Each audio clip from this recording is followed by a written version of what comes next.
Let's speak to Hasan Abdullah, TRT World's Turkey political correspondent, is in the Turkish city of Kilis. Hasan, who exactly are these pro-regime forces who are trying to enter Afrin?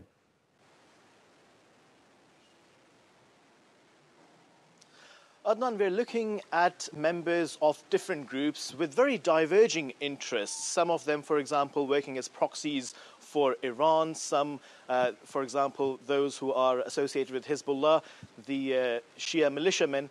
But what's quite interesting is that they seemed united in their opposition to Turkey. Now, their slogans were very interesting. One of the slogans some of the Shia militiamen were chanting was "Labbaik ya Aleppo," "Labbaik ya Apo."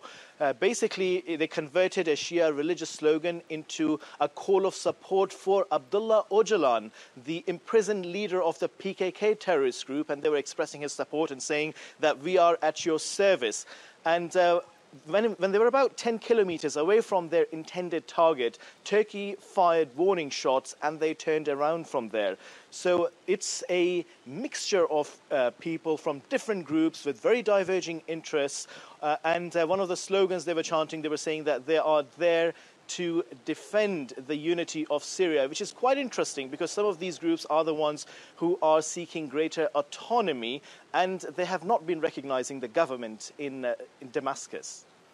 If there are fighters coming to try to reinforce the YPG in Afrin, do you expect that Turkey may have to send more reinforcements to its border in this fight?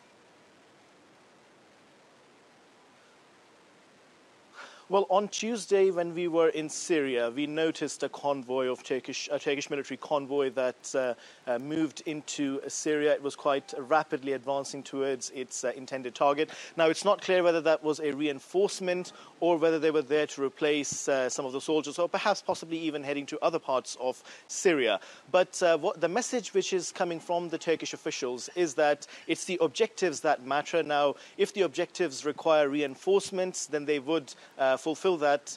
And if, for example, they need to target certain people, then that would also be done. Now, what Turkish officials are saying is that they've been conducting IBOs, intelligence-based operations. So they have been very careful to target only those combatants who are directly engaged in this conflict. So the objectives, they're saying, have been defined, and whatever is needed to attain those objectives, they're saying they will do that. What course of action do you think the Turkish forces are likely to take in the coming days? Artillery fire is one thing, but if more reinforcements come, will it escalate possibly?